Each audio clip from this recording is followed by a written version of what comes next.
Hello everyone. आज हम civil services preparation के एक बहुत इम्पॉर्टेंट कंपोनेंट के बारे में बात करेंगे जो है newspaper. Newspaper civil services preparation में एक बहुत ही इम्पॉर्टेंट रोल प्ले करता है और इससे रिलेटेड काफ़ी सारे डाउट्स स्टूडेंट्स के दिमाग में रहते हैं। तो आज हम उन डाउट्स को क्लियर करेंगे और हम एक न्यूज़पेपर के थ्रू ये भी फिगर आउट करने का ट्राई करेंगे कि न्यूज़पेपर को एक्चुअली किस तरीके से पढ़ना चाहिए।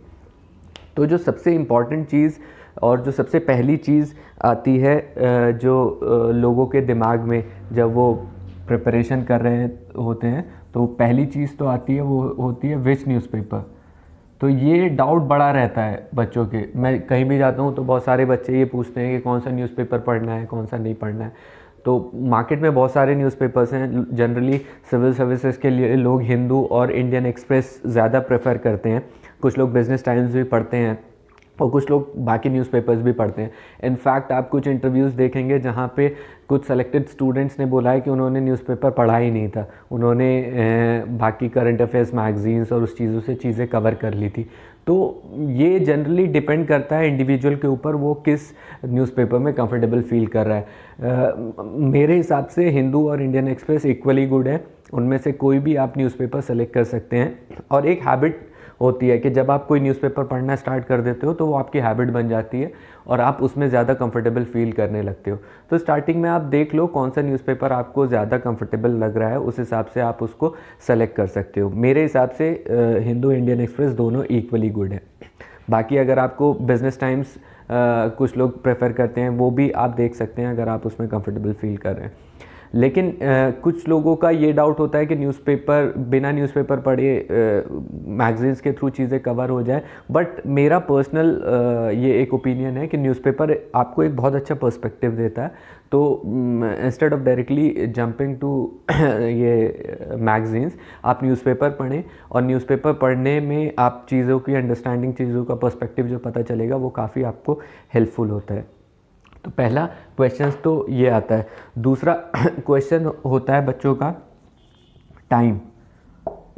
जब बच्चे स्टार्टिंग में प्रिपेयर करना स्टार्ट करते हैं तो बहुत सारे लोगों का ये रहता है कि 1.5 घंटा, 2 घंटा, 3 घंटा वेस्ट हो जा रहा है, बहुत टाइम लग रहा है न्यूज़पेपर में। और ये होता है क्योंकि जब आप स्टार्टिंग में न्यूज़पेपर पढ़ना स्टार्ट करते हो तो अगर आप फर्स्ट पेज टू पेज आप न्यूज़पेपर पढ़ोगे तो बहुत टाइम लगेगा चीज़ों को कवर करने में, अंडरस्टैंडिंग उसकी डेवलप करने में।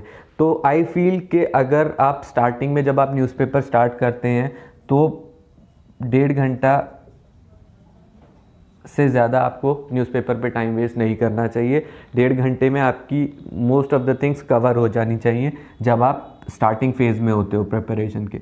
और जब आप जैसे जैसे प्रोसीड करते हो, देयर कम्स अ टाइम जहाँ पे आपको पता चलने लगता है कि न्यूज़पेपर में से किन चीज़ों को पिक करना है, किन चीज़ों को छोड़ना है। तो वो उस स्टेज में 40-45 मिनट्स मैक्सिमम काफ़ी होते हैं न्यूज़पेपर को कवर करने के लिए।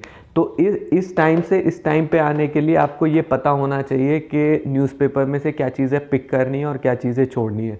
तो और वो चीज़ें आपको तभी पता चलेंगी जब आपको सिविल सर्विसेज की एग्ज़ाम के बारे में आइडिया होगा कि वो उसकी डिमांड क्या है। तो स्टार्टिंग में आप इतना टाइम अगर आपको लग रहा है तो वेल एंड गुड, उतने में आप यूज़ वो कर सकते हैं। लेकिन इससे ज़्यादा अगर लग रहा है तो आपको कट डाउन करना पड़ेगा, क्योंकि इससे ज़्यादा टाइम आपकी बाकी प्रिपरेशन को अफेक्ट करेगा। तो और ये न्यूज़पेपर का वीडियो है, तो I will not go into syllabus and ये previous years papers part, but newspaper को पढ़ने के लिए ये दोनों चीज़ें उतनी इम्पॉर्टेंट हो जाती हैं। न्यूज़पेपर की कोई भी चीज़ आप पढ़ रहे हैं, आपको तब तक उसकी इंपॉर्टेंस या अंडरस्टैंडिंग नहीं पता चलेगी जब तक आपके दिमाग में उससे रिलेटेड क्वेश्चंस नहीं हो। तो मेंस का पेपर हो या प्रीलिम्स का पेपर हो, जब वो आपका इम्प्रिंट हो जाता है तब आप चीज़ों को बहुत अच्छे से रिलेट कर पाते हो। तो ये चीज़ें कहीं ना कहीं एक दूसरे से बहुत इंटरलिंक्ड हैं न्यूज़पेपर को समझने के लिए। अब जो सबसे इम्पॉर्टेंट चीज़ आ जाती है, व्हाट टू रीड। न्यूज़पेपर में किस तरीके से आपको क्या चीज़ें पढ़नी है, क्या चीज़ें छोड़नी है, ये न्यूज़पेपर का एक सबसे इम्पॉर्टेंट वो हो जाता है। यहाँ पे मेरे पास इसी चीज़ को समझाने के लिए आज का द हिंदू मेरे पास है, क्योंकि बिना इसके चीज़ें समझना डिफ़िकल्ट हो जाएगा। तो सबसे इम्पॉर्टेंट जो चीज़ होती है न्यूज़पेपर में देखने के लिए वो होती है इश्यूज़, क्योंकि न्यूज़पेपर आपको एक बेसिक अंडरस्टैंडिंग देगा कि कोई भी कंट्री में या इंटरनेशनल उसमें एरेना में क्या इशू चल रहा है। फैक्ट्स, फिगर्स ये आप बाकी चीज़ों से भी कवर कर सकते हो, लेकिन न्यूज़पेपर का सबसे इम्पॉर्टेंट पर्सपेक्टिव होता है इश्यूज़ को समझना। तो अगर हम देखें, एक न्यूज़पेपर है, इसमें 14 पेजेस हैं। अगर आप इन एंड आउट चीज़ों को पढ़ने लगेंगे तो पूरे दिन में भी आप इस चीज़ को कवर नहीं कर पाएंगे। तो मेरे हिसाब से दिन में हार्डली 5 से 6 इश्यूज़ होते हैं न्यूज़पेपर में पढ़ने लायक, जो कि आपको पढ़ने रहते हैं। अगर हम देखें आज का द हिंदू न्यूज़पेपर, अगर हम देखें तो फ्रंट पेज की अगर हम बात करें तो यहाँ पर आप देख सकते हैं कि 1 2 3 4 5 न्यूज़ दे रखी हैं। इसमें first is India Pakistan agree to adhere to 2003 cease fire, second is government to monitor OTT content, third is related to vaccination 45+ के लिए, fourth is UK court allows extradition request Nirav Modi case का, and fifth is same sex marriages will cause havoc, government tells high court. तो इन 5 news में अगर आप देखें तो इशू बेस्ड न्यूज़ अगर आप कंसिडर करेंगे तो first is government to monitor OTT content, बहुत इंपॉर्टेंट न्यूज़ है। सोशल मीडिया रेगुलेशन के ऊपर अक्सर क्वेश्चन पूछे जाते हैं सिविल सर्विसेज में इसके ऊपर, और वैसे भी काफ़ी इंपॉर्टेंट हो जाता है। तो किस तरीके से क्या रेगुलेशंस कर रही है गवर्नमेंट, उसका इफ़ेक्ट फ्रीडम ऑफ स्पीच या बाकी न्यूज़ शेयरिंग बाकी चीज़ों पे किस तरीके से होगा, उसको समझना बहुत इंपॉर्टेंट हो जाता है। तो आई थिंक ये बहुत इंपॉर्टेंट है। 45+ will need medical certificate vaccine के लिए, तो इसको अगर आप अवॉइड करना चाहें तो भी अवॉइड कर सकते हैं। एक्सट्रेडिशन की जो रिक्वेस्ट है नीरव मोदी की वो भी चलती रहती है, उसमें भी कोई ऐसा इशू बेस्ड चीज़ नहीं है। India Pakistan agree to adhere to 2003 seize fire, ये भी एक इवेंट है जो कि काफ़ी टाइम बाद हो रहा है, क्योंकि लेटली हमने देखा इंडिया पाकिस्तान के रिलेशंस काफ़ी अच्छे नहीं चल रहे थे। तो ये हो रहा है, तो ये एक अच्छी चीज़ है, लेकिन इसमें कोई स्पेसिफिक इशू आपको पूरा नहीं मिलेगा, तो इसको भी आप उस तरीके से नहीं देख सकते। Same sex marriages will cause havoc, government tells high court, ये देखिए ये छोटी सी न्यूज़ है बट ये बहुत इंपॉर्टेंट हो जाती है एग्ज़ाम पर्सपेक्टिव से भी और इश्यूज़ पर्सपेक्टिव से भी। अगर आप सुप्रीम कोर्ट के जजमेंट्स उठाएंगे राइट टू प्राइवेसी वाले, जिसमें सुप्रीम कोर्ट ने कहा है LGBT के जजमेंट्स, तो वो they are demanding this thing same sex marriage का, और गवर्नमेंट जो कोर्ट में बता रही है उस चीज़ को, तो इसके रिपरकशंस, इसके जो इम्प्लीकेशंस हैं वो काफ़ी ज़्यादा हो सकते हैं। तो इसको समझने के लिए आपको पूरे LGBT के मूवमेंट को, उसकी जो कॉन्स्टिट्यूशन में राइट्स दिए हैं, प्राइवेसी के फंडामेंटल राइट्स हैं जो, वो सब समझना काफ़ी इंपॉर्टेंट हो जाता है। तो ये दोनों मुझे लगता है कि इशू बेस्ड चीज़ें हैं, OTT कंटेंट, और ये इस पे ज़्यादा फोकस आपको करना पड़ेगा। अगर आप लोकल न्यूज़ में देखें तो लोकल न्यूज़ तो आप अवॉइड ही कर सकते हैं। हिंदू में भी, एक्सप्रेस में भी, किसी भी न्यूज़पेपर में लोकल जो न्यूज़ होती हैं उसको इतना कोई पढ़ने का वो ज़रूरी नहीं होता है। तो ये इस पेज पे तो ज़्यादातर लोकल न्यूज़ ही हैं सारी, तो इसको अवॉइड कर सकते हैं। जो एडिटोरियल है उसका अभी मैं आऊँगा, एडिटोरियल को किस तरीके से लेनी है, किस तरीके से चीज़ें, ये नेशनल न्यूज़ जो होती हैं वो इस पेज पे होती हैं। इसमें भी India China reviews status at LAC ये पढ़ा जा सकता है, देखा जा सकता है इसमें क्या चल रहा है, क्योंकि आपको जो भी इवेंट्स हो रहे हैं उनसे अपडेट रहना पड़ता है। और बाकी तो पोएट विष्णु नारायण नंबूदरी डेड, और ये सारी चीज़ें NCP PDP Hurriyat welcome India Pakistan cease fire deal, ये पॉलिटिकल न्यूज़ भी आप अवॉइड कर सकते हैं जो भी चल रहा है। बट हाँ, पॉलिटिकल न्यूज़ में कुछ चीज़ें ऐसी होती हैं जिनका कॉन्स्टिट्यूशनल इम्प्लीकेशन होता है, लीगल इम्प्लीकेशन होता है, या पार्लियामेंट का कुछ इशू होता है, उसमें आपको देखना होता है कि उसका इफेक्ट किस तरीके से हो सकता है। चाहे वो सपोज़ पुडुचेरी में रिसेंटली जो गवर्नमेंट थी वो अपनी मेजॉरिटी प्रूव नहीं कर पाई तो वो गिर गई थी, तो that's a political news, but उसके पीछे बहुत सारे इश्यूज़ हैं। अभी वहाँ प्रेसिडेंट रूल लग गया है, तो प्रेसिडेंट रूल का एक इशू आ जाता है, गवर्नर्स का डिस्क्रिशन आ जाता है, वहाँ पे स्पीकर्स का रोल आ जाता है, डिफेक्शन आ जाता है। तो बहुत सारी चीज़ें होती हैं जो उसके बैकग्राउंड में आपको समझनी पड़ती हैं किस तरीके से वो हो रही हैं। तो आपको देखना पड़ेगा कि पॉलिटिकल न्यूज़ में जो पीछे का बैकग्राउंड है, इशू है, वो क्या उसका हो सकता है। बाकी यहाँ पे एक छोटी सी न्यूज़ है, Google asked to compensate newspapers. ये भी सोशल मीडिया का जो OTT कंटेंट है उसी से रिलेटेड है, तो आप इसको लिंक कर सकते हो किस तरीके से उसमें चलनी है। अब ये इलेक्शन टाइम है, तो इलेक्शन से रिलेटेड काफ़ी सारी न्यूज़ चलती रहती हैं, तो वो सारी चीज़ें आप उसको अवॉइड कर सकते हो मोस्टली। यहाँ पे जो बिज़नेस वाला पेज होता है, इसमें कभी कभी काफ़ी अच्छी चीज़ें आ जाती हैं, और पेपर 3 में खासकर इसमें से चीज़ें पूछी जा सकती हैं। जैसे मैंने बैड बैंक को सर्किल किया हुआ है, तो बैड बैंक पे अगर प्रीवियस ईयर्स पेपर्स देखेंगे उसमें भी क्वेश्चंस पूछे गए हैं, और ये इशू बेस्ड है कि NPS जो हमारे बढ़ रहे हैं, बैंक्स लेंडिंग नहीं कर पा रहे हैं, तो उसको किस तरीके से एक नया बैड बैंक क्रिएट करके हम रिवाइव किया जा सकता है जो एग्जिस्टिंग बैंक्स हैं। तो ये चीज़ें इंपॉर्टेंट हो जाती हैं आपको पढ़ने के लिए। तो अगर हम नोट डाउन करना चाहें कि आज के न्यूज़पेपर में, और आप भी ये 26 फरवरी का न्यूज़पेपर उठा सकते हैं, एंड द हिंदू है, उससे मेरे इश्यूज़ और अपने इश्यूज़ को लिंक कर सकते हैं कि आपको क्या इंपॉर्टेंट लगा और मेरे इश्यूज़ क्या इंपॉर्टेंट थे। तो सबसे पहले तो OTT का जो है रेगुलेशन आता है, जो मेरे हिसाब से सबसे इम्पॉर्टेंट न्यूज़ थी इस टाइम पे।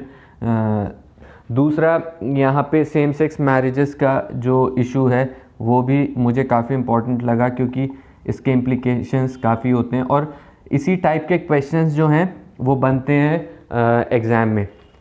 ये चीज़ हो गई। थर्ड, मुझे एक बैड बैंक्स का लगा कि हम किस तरीके से, तो जब भी आप कोई न्यूज़पेपर में इशू आ रहा है तो उसका करंट वर्जन आपको पता चलेगा कि उसमें क्या हो रहा है। आपको उसका बैकग्राउंड स्टडी, बैकग्राउंड रिसर्च आपको खुद से करनी पड़ेगी।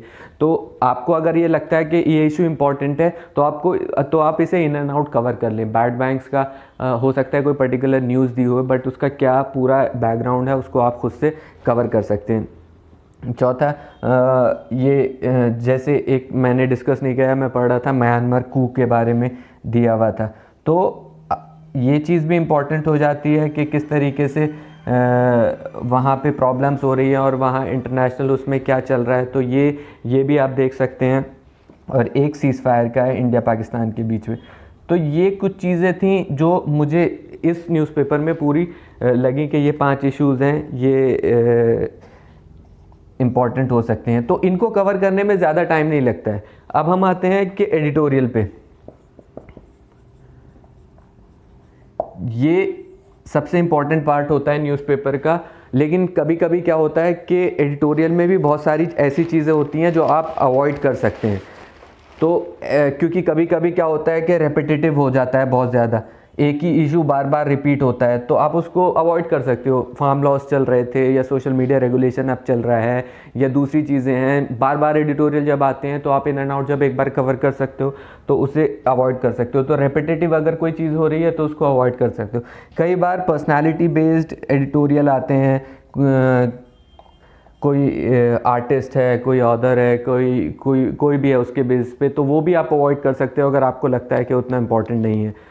तो अगर आप देखें यहाँ पे हिंदू का जो एडिटोरियल है, इसमें एक यहाँ राइट साइड पे should government regulate online platform, ये वही OTT से रिलेटेड है, बहुत इंपॉर्टेंट इशू है, तो ये आप पढ़ सकते हो, इसको अच्छे से समझ सकते हो।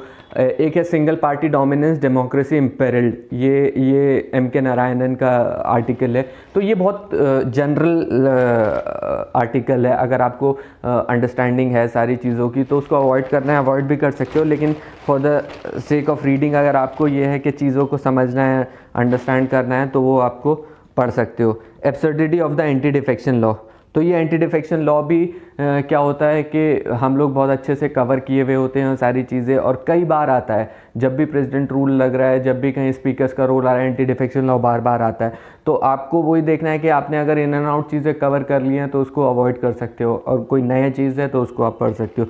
वैक्सीन इनइक्विटीज़, यहाँ पे एक आर्टिकल है, और एक जुडिशल ब्लो का है जहाँ पे नेपाल में सुप्रीम कोर्ट ने बोला है कि उसको वापस रीइंस्टेट करने को पार्लियामेंट में। तो ये कुछ जो चीज़ें आपको लगता है कि इम्पॉर्टेंट है वो आप कवर कर सकते हो। बाकी जो रेपिटेटिव हैं या बाकी जो ऐसी चीज़ें हैं जो कि आपके एग्ज़ाम से रेलेवेंट नहीं है तो उसको अवॉइड कर सकते हो। तो इसलिए ज़रूरी नहीं होता कि फ़र्स्ट इधर वर्ड से लेके आखिर वक्त तक आपको एडिटोरियल के सारी चीज़ें जो हैं वो पढ़नी है। तो एडिटोरियल का ये चीज़ इम्पॉर्टेंट हो जाती है। और एक और चीज़ एडिटोरियल्स में क्या होती है कि आप जो भी इश्यूज़ पढ़ रहे हैं तो उसको आप इन एंड आउट कवर कर लें। इन एंड आउट कवर करने का मतलब ये है कि सपोज़ कोई पर्टिकुलर इशू चल रहा है, आज उसके बारे में कुछ आएगा, कल को उसके बारे में कुछ आएगा, तो इस तरीके से जब आप उसे बार बार पढ़ रहे हैं तो आप जब नोट्स बनाते हैं एडिटोरियल्स के या उससे रिलेटेड, तो एक पर्टिकुलर स्टार्टिंग में ना बनाएं, जब ये चीज़ इन एंड आउट कवर हो जाए उसका नोट्स बना के उसे ख़त्म कर दें कि ये वाला इशू था, मैंने इसका इशू, प्रोस कॉन्स, इसके सॉल्यूशंस, इसका क्या चीज़ है, सारी चीज़ें कवर कर ली हैं। अब कहीं से भी उससे रिलेटेड कुछ भी आएगा तो I can write my answer. तो एडिटोरियल का जो समझने का पर्सपेक्टिव होता है वो यही होता है कि आप जो इशू है वो पर्टिकुलर उसको कैसे हैंडल करना है। तो न्यूज़पेपर से रिलेटेड यही कुछ चीज़ें थी जो मुझे लगता है इम्पॉर्टेंट है, और आप भी अगर करेंगे तो आपको हेल्प मिलेगा। और बाकी फिर नेक्स्ट वीडियो के लिए विल थिंक किस टॉपिक पे बनाना है। Thank you.